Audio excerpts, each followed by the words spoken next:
কিছু মানুষ বোকা হয় আমরা সকলেই জানি, কিন্তু এমন তাজ্জব বোকা যা ভাবাই যায় না। সবকিছুই ঠিকঠাক চলছিল, তবে হঠাৎ করে এই পৃথিবীতে জন্ম নিল এই দুই বলদ। এমন দুই বোকা মানুষ বানিয়ে হয়তো ঈশ্বরও দ্বিতীয়বার ভাবতে বাধ্য হয়েছিল, এ আমি কাদের সৃষ্টি করলাম। তাদের কাণ্ডকারখানা দেখার পর মানুষ যে একটা সভ্যজীব এই বিশ্বাসই আপনার নগদে উঠে যাবে। আর এর মধ্যে রয়েছে টুইস্টের পর টুইস্ট। আজ আমরা এক্সপ্লেন করতে যাচ্ছি অদ্ভুত মুভি ডাম্ব অ্যান্ড ডাম্বার 2। এই সাদা চুলওয়ালা লোকটির নাম হ্যারি, আর হুইল চেয়ারে বসা যে লোকটিকে দেখছেন এর নাম হলো লয়েড। হ্যারি আর লয়েডের মধ্যে গভীর বন্ধুত্ব। এই লয়েড আজ 20 বছর ধরে এভাবেই হুইল চেয়ারে পঙ্গু হয়ে বসে আছে, আর হ্যারি বিশ্বস্ত বন্ধুর মতো 20 বছর ধরে এভাবেই প্রতিদিন লয়েডকে দেখতে আসতো। তবে আজকের ঘটনা ছিল সম্পূর্ণ অন্যরকম। হ্যারি আজ এসে বলে, আমি আজকের পর থেকে আর তোমাকে দেখতে আসবো না, আজকের দিনটাই শেষ। আমার মারাত্মক একটা রোগ হয়েছে, ডাক্তার বলেছে আমি খুব অল্প দিন বাঁচবো, তাই আজকেই শেষ, আর দেখতে আসবো না। এটা শুনে পঙ্গু লয়েড হঠাৎ করেই কথা বলে ওঠে, আমি পঙ্গু না, আমি পুরো ভালো আছি। এই 20 বছর ধরে আমি তোর সাথে প্রাঙ্ক করেছিলাম তোকে বোকা বানানোর জন্য। কেমন লাগলো বন্ধু আমার প্রাঙ্ক? আমি 20 বছর ধরে তোকে বোকা বানিয়েছি, হা হা হা। বলে গিয়ে শুধু আমাকে বোকা বানানোর জন্য 20 বছর ধরে এমন প্রাঙ্ক করে আজ নিজের জীবন থেকে 20 বছর নষ্ট করে দিলি। এই 20 বছর ধরে এত ওষুধ, ইনজেকশন, ইলেকট্রিক শক খেয়েছিস শুধু প্রাঙ্ক করার জন্য?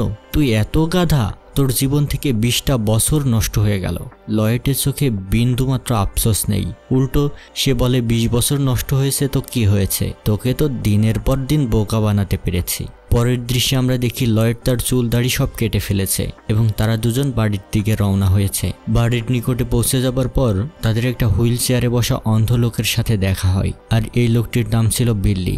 লোকটি সব সময় তার পোষা পাখিদের নিয়ে খেলে। এরপর বাসায় এসে লয়েড হ্যারিকে জিজ্ঞেস করে, তোর কি এমন রোগ হয়েছে যার কারণে আর বাঁচবি না? তখন হ্যারি বলে, আমার কিডনি নষ্ট হয়ে গেছে, তাই এখন আমার বেঁচে থাকতে হলে একটা কিডনি লাগবে। এমনকি ডাক্তার বলেছে আমার পরিবারের কেউই এই কিডনি দিতে পারে যার সাথে আমার রক্তের সম্পর্ক আছে। এরপর লয়েড বলে, আমার মাথায় একটা ভালো সলিউশন এসেছে বন্ধু।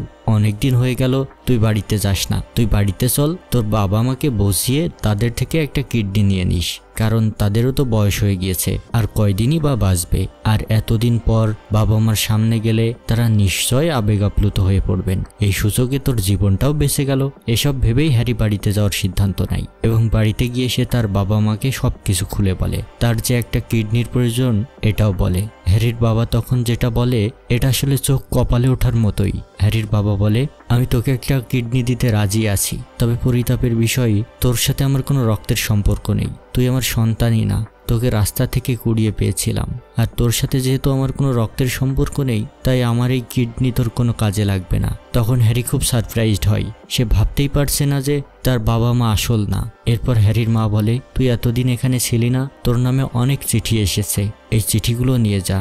চিঠিগুলোর মধ্যে আমরা দেখি 1991 সালে হ্যারির একজন প্রেমিকা ছিল।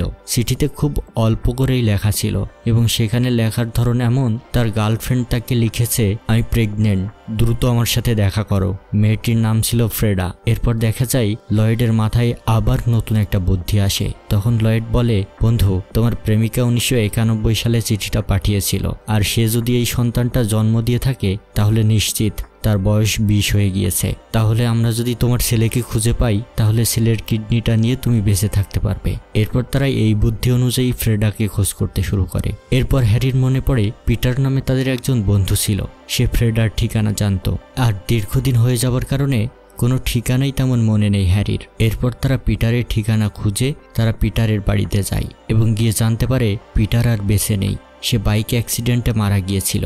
তবে সে যে বাইকে অ্যাক্সিডেন্ট করে মারা গিয়েছিল ওই বাইকটা ছিল লয়েডের। লয়েড পিটারের সাথে প্রাঙ্ক করার জন্য বাইকের ব্রেক কেটে দিয়েছিল, আর এই কারণেই পিটার বাইক অ্যাক্সিডেন্ট করে মারা যায়। বন্ধুরা তাহলে বুঝুন এদের কর্মকাণ্ড কোন লেভেলের। হঠাৎ হ্যারির মনে পড়ে ফ্রেডা একটা কবরস্থানে কাজ করত। এরপর তারা একটি সাইকেলে করে ফ্রেডার সাথে দেখা করতে যায়। সেখানে গিয়ে তারা ফ্রেডাকে খুঁজেও পায়। ফ্রেডা খুব চমকে যায় এত বছর পর হ্যারিকে দেখে। তখন হ্যারি ফ্রেডাকে বলে, 1991 সালে তুমি আমাকে একটা চিঠি পাঠিয়েছিলে, আর সেই চিঠিতে উল্লেখ করা ছিল তুমি প্রেগনেন্ট, সেই বাচ্চাটাকে তুমি জন্ম দিয়েছিলে? তখন ফ্রেডা বলে, হ্যাঁ আমি জন্ম দিয়েছিলাম, তবে জন্মের পর তাকে আমি একটা বিজ্ঞানীর কাছে দত্তক দিয়ে দিয়েছিলাম লোকলজ্জার ভয়ে। এরপর আর সে আমার সাথে যোগাযোগ করে না। একবার একটা চিঠিতে আমার মেয়ে আমাকে বলেছিল আমি যেন আর কখনো যোগাযোগ না করি। এটা হয়তো রাগের কারণে বলেছিল, কারণ জন্মের পর আমি তাকে দত্তক দিয়ে দিয়েছি। হ্যারি আর লয়েড সেই চিঠিটা নেয়, আর সেই চিঠির মধ্যে বিজ্ঞানীর ঠিকানাটা লেখা ছিল, যার কাছেই তার মেয়ে আছে। এরপর তারা একটি গাড়িতে করে সারাদিন ঘুরে ঘুরে একটি বাড়ির সামনে আসে। দরজায় নক দিলে দরজা খোলে ফ্রেডা। তখন হ্যারি তাকে বলে, ফ্রেডা, তুমি বিজ্ঞানীর বাড়িতে কি করছো? তখন ফ্রেডা বলে, গাধা, এটা বিজ্ঞানীর বাড়ি না, এটা আমার বাড়ি। বিজ্ঞানীর বাড়ির ঠিকানা উল্টো দিকে লেখা আছে। এরপর তারা আবার যাত্রা করে। পরের দৃশ্যে আমরা দেখি বিজ্ঞানীর একটা জায়গাতে পুরস্কার নিতে যাবার কথা। বিজ্ঞানীর নাম ছিল পিন্সলো, আর বিজ্ঞানী অসুস্থ হবার কারণে তার মেয়েকে পাঠাচ্ছে পুরস্কার নিতে।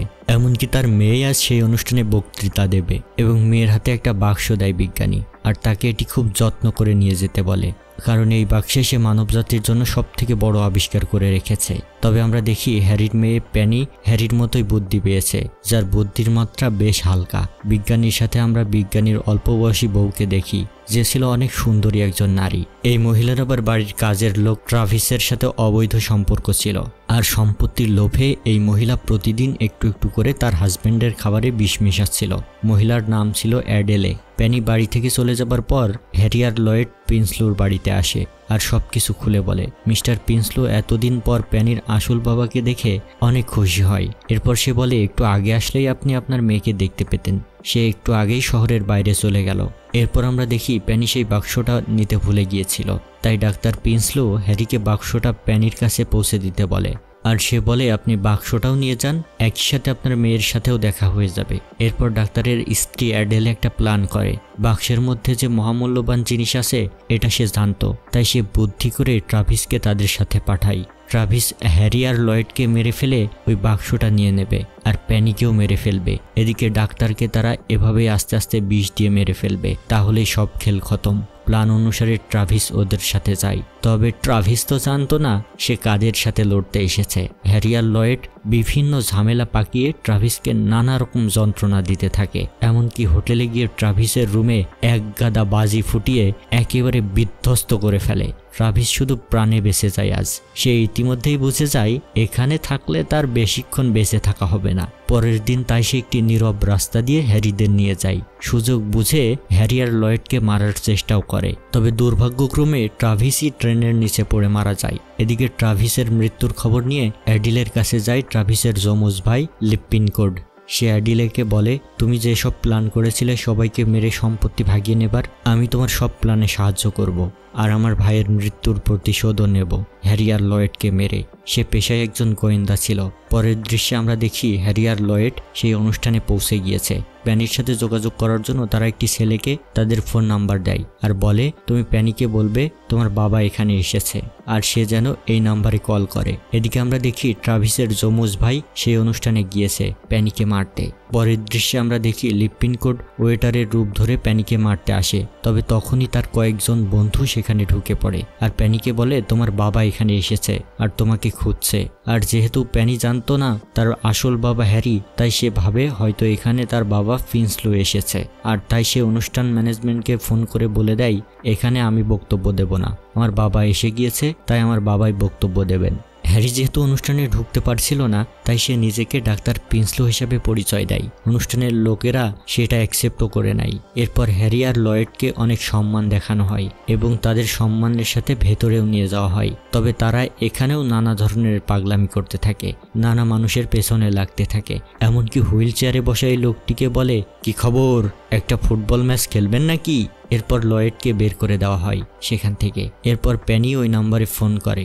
লয়েড ফোন রিসিভ করতেই নেটওয়ার্ক ভালো ছিল না, তাই সে গাছের মাথায় উঠে পড়ে। এরপর ভালোভাবে কথা হয় এবং সে প্যানির সামনে আসে। প্যানিকে সে নানাভাবে ইমপ্রেস করতে থাকে, কখনো নাচে, আবার কখনো মাথার উপর কবুতর বসায়। এক পর্যায়ে সে প্যানিকে সব খুলে বলতে শুরু করে এবং সে বলে তার আসল বাবা হ্যারি এবং তার মা ফ্রেডা, এবং সব কাহিনী খুলে বলে তাকে কেন দত্তক দেওয়া হয়েছিল এটাও বলে, এবং সেই চিঠিটাও দেখায় যেটা ফ্রেডা পাঠিয়েছিল। লয়েড বলে, এই চিঠির উত্তরে তুমি নাকি বলেছিলে তোমার মা যেন তোমার সাথে আর যোগাযোগ না করে। এরপর আমরা দেখি প্যানি চিঠিটা পড়তে শুরু করে। চিঠিতে ফ্রেডা লিখেছে, প্যানি, আমার যৌবন বয়সে একদিন ওয়েস্টারসের একটা পার্কিং লটে একটা বাসের মধ্যে একটা পাগলের সাথে আমি মিলিত হয়েছিলাম, আর এরপর তুমি আমার পেটে এসেছিলে। সমাজের কথা চিন্তা করে আমি তোমাকে ডাক্তার প্রিন্সলোর কাছে দত্তক দিয়ে দিই। চিঠিটা পড়ার সময় হঠাৎ লয়েড আটকে ওঠে, কারণ ফ্রেডা বাসের মধ্যকার যে ঘটনার কথা বলছে ওই দিন আসলে হ্যারি নয়, লয়েড ছিল ফ্রেডার সাথে। এবার প্যানি অনেক খুশি হয়ে হ্যারির সাথে দেখা করতে চলে যায়, তবে লয়েড খুব টেনশনে পড়ে যায়, কারণ চিঠির কথা অনুসারে ওই দিন ফ্রেডার সাথে সেই ছিল। তাই হিসাব অনুযায়ী প্যানির আসল বাবা হচ্ছে লয়েড। আর সব থেকে চিন্তার বিষয় ছিল লয়েড তার কলিজার বন্ধুর প্রেমিকার মেয়ের বাবা। সে হ্যারিকে কিভাবে মুখ দেখাবে এটা নিয়ে চিন্তা করতে থাকে। এদিকে প্যানি এসে সবাইকে বলে দিয়েছে এটা তার বাবা ডাক্তার প্রিন্সলো না। এরপর হ্যারিকে বের করে দেওয়া হয়। এরপর লিপিনকোড হ্যারিকে বন্দুক দেখিয়ে ওই বাক্সটা দিতে বলে। এরপর হ্যারি ওখান থেকে পালিয়ে যায়। হঠাৎ প্যানির সাথে ওই অনুষ্ঠানে ফ্রেডার দেখা হয়ে যায়, আর হ্যারি সেখানে এসে প্যানিকে বলে ফ্রেডাই তোমার আসল মা। আর প্যানি লয়েটের মুখে শুনেছিল হ্যারি তার আসল বাবা, তাই সে মেনেও নাই। এদিকে অ্যাডিলে আর লিপিনকোড ওই বাক্সের জন্য হ্যারির পেছনে পড়েছিল। এক পর্যায়ে তারা বাক্সটি নিয়েও নাই। এর মধ্যে সেখানে লয়েড চলে আসে। লয়েডের হাতে আমরা একটা বাক্স দেখতে পাই, আর সে হ্যারিকে বলে প্যানি তোর মেয়ে না বন্ধু, প্যানি আমার মেয়ে, আমাকে ক্ষমা করে দে বন্ধু। এটা শুনে হ্যারি হাউমাউ করে কান্নাকাটি শুরু করে। হ্যারি খুবই অবাক হয়, একই সাথে কষ্টও পায়। হ্যারি খুব অবাক হয়ে ফ্রেডাকে জিজ্ঞেস করে তুমি কেন আমাকে চিঠি লিখেছিলে, আমি যখন এই মেয়ের বাবা না? ফ্রেডা তখন বলে আমি চিঠি লিখেছিলাম কারণ তুমি আমার কাছ থেকে টাকা ধার নিয়ে ফেরত দাওনি, তাই আমি এটা করেছিলাম। ফ্রেডা আরও বলে লয়েড তুমি কি বলছিলে, তুমি নাকি প্যানির বাবা, তুমিও আসল বাবা নও। তখন লয়েড বলে সেদিন যে পার্কের ভেতরের ঘটনাটা, তাহলে কি? তখন ফ্রেডা বলে ওটা তো কিছুই না, আমার আরও অনেক বয়ফ্রেন্ড ছিল যাদের সাথে আমি অহরহই এগুলো করেছি। ওরা এসব শুনে খুব অবাক হয়। তাহলে কে আসলে এই মেয়ের বাবা? তখন লয়েড হ্যারিকে বলে ভাই দেখ, তুই আর দুঃখ পাস না, তোর জন্য আমি একটা কিডনি নিয়ে এসেছি। বাইরে থেকে একজনকে দিয়ে এই কিডনিটা বের করে নিয়ে এসেছি, আর এটাতে বরফও দেওয়া আছে, তাই চিন্তা করিস না। এদিকে আমরা দেখি বাক্সটা নিজের হাতে পাওয়ার পর লিপিনকোড অ্যাডেলের সাথে বিশ্বাসঘাতকতা করে। তবে অবাক করার মতো ঘটনা হলো এই বাক্সতে তেমন কিছুই ছিল না, ছিল 4টা কেক, তাও আবার 2টা কেক লয়েড খেয়েও নিয়েছে। এরপর আমরা দেখি ডক্টর প্রিন্সলো সেখানে আসে এবং সাথে করে FBI এর অফিসারদেরও নিয়ে এসেছে। ডাক্তার প্রিন্সলো অ্যাডেলেকে বলে খাবার খাওয়ার পর প্রতিদিন আমার মাথা ঘোরাতো, আর এ কারণে আমি একদিন ওই খাবার খাওয়ার আগে টেস্ট করি, আর সেখানে দেখি বিষ মেশানো। আর ওই দিন ফ্রেডাকে পাঠানো ওই চিঠিটার হাতের লেখা দেখেও বুঝে ফেলি যে ওটাও তোমার লেখা ছিল, তুমি ওটা করেছিলে। ফ্রেডা যেন দেখা করতে না আসে। প্যানির নামে চিঠির উত্তরটা তুমিই দিয়েছিলে। সেদিনই আমি বুঝে যাই তোমার লোভ আমার সম্পদের ওপর, আর এই কারণে আমি বাক্সে কোনো দামি কিছু পাঠাইনি। আমি বুঝেছিলাম এই কাজটা করলেই তোমার আসল চেহারা বেরিয়ে যাবে। অ্যাডেলে রেগে গিয়ে তখন গুলি চালিয়ে দেয়। গুলিটা ঠিক সেই মুহূর্তে হ্যারির গায়ে গিয়ে লাগে। এরপর হ্যারিকে হসপিটালে নিয়ে যাওয়া হয়। তখন লয়েড ডাক্তারকে বলে আমার বন্ধুর শরীর যখন খুলছেনি তখন এই কিডনিটাও লাগিয়ে দিন। ডাক্তার তখন বলে আরে গাধা, এটা কিডনি না, এটা তো মাছের তন্দুরি। লয়েড তখন পেছন দেখিয়ে বলে ডাক্তার আমার যে একটা কিডনি বের করে নিল। আসলে ঘটনাটা হলো ডাক্তার লয়েডের কিডনি ঠিকই বের করেছে, তবে তাকে আর দেয়নি, উল্টো তাকে একটা মাছের তন্দুরি দিয়েছে। লয়েড তখন হাউমাউ করে কাঁদতে থাকে। সে আসলে কিডনির শোকে কাঁদছিল না, সে কাঁদছিল ডাক্তার তাকে মিথ্যা বলেছে এজন্য। এই সময় হঠাৎ আমরা দেখি হ্যারি হেসে পড়ে। লয়েড তখন বলে কিরে বলদ, হাসছিস কেন? হ্যারি তখন বলে আমার আসলে কিডনির কিছুই হয়নি, আমি আসলে তোর সাথে এতদিন প্রাঙ্ক করছিলাম। কেমন দিলাম বন্ধু? তুই যেমন 20 বছর ধরে আমাকে বলদ বানিয়েছিলি, আমিও তোকে বলদ বানালাম। আর আমি তোর পঙ্গু সাজার কাহিনী কিছুদিনের মধ্যেই বুঝেও গিয়েছিলাম, তারপরও আমি তোকে কখনো কিছু বলিনি। তাহলে বল কেমন ছিল আমার প্রাঙ্ক? তখন লয়েড খুব দুঃখ ভরা মন নিয়ে বলে সব ঠিকই আছে, মানলাম। আমার কিডনি খোলার আগে তোর সত্যিটা বলে দেওয়া উচিত ছিল, শুধু শুধু আমার কিডনিটা চুরি হয়ে গেল। এরপর আমরা দেখি হ্যারি হাসতে হাসতে অপারেশন থিয়েটারে চলে যায় আর বলে আগে বললে কি এত ঘটনা ঘটতো, এত মজাই কি হতো। পরের দৃশ্যে আমরা দেখি হ্যারি সুস্থ হয়ে গেছে, আর হ্যারি, লয়েড আর প্যানি 3 জন হসপিটাল থেকে গল্প করতে করতে বের হচ্ছে। আর তখন আমরা দেখি ফ্রেডা এখনো ভালো হয়নি, সে বুড়োটার সাথে মিশছে। বন্ধুরা, এখন তাহলে প্রশ্নটা হচ্ছে প্যানির আসল বাবাকে? তখন জানা যায় লয়েড যাকে বাইক ধার দিয়েছিল, যে লোকটি বাইক অ্যাক্সিডেন্টে মারা যায়, সেই পিটারই হচ্ছে প্যানির বাবা, কারণ ফ্রেডার স্বভাব ভালো ছিল না। তারপর আমরা দেখি ডাক্তার প্রিন্সলো ফ্রেডাকে তার কাছেই রেখে দেয় যাতে সে তার সাথে থাকতে পারে।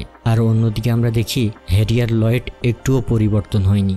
জীবনে এত কিছু হয়ে যাবার পরও তারা আগের মতোই উন্মাদ আছে, আর গাধা আসলে গাধাই থেকে যায়। আর এর মধ্য দিয়েই আজকের মুভি শেষ হয়ে যায়। বন্ধুরা, আমাদের আজকের মুভিটি আপনাদের কেমন লেগেছে একটা কমেন্ট করে জানিয়ে দিতে ভুলবেন না, আর একটু কষ্ট করে হলেও চ্যানেলটা সাবস্ক্রাইব করে দিবেন। দেখা হবে পরের ভিডিওতে, সেই পর্যন্ত ভালো থাকুন, ধন্যবাদ।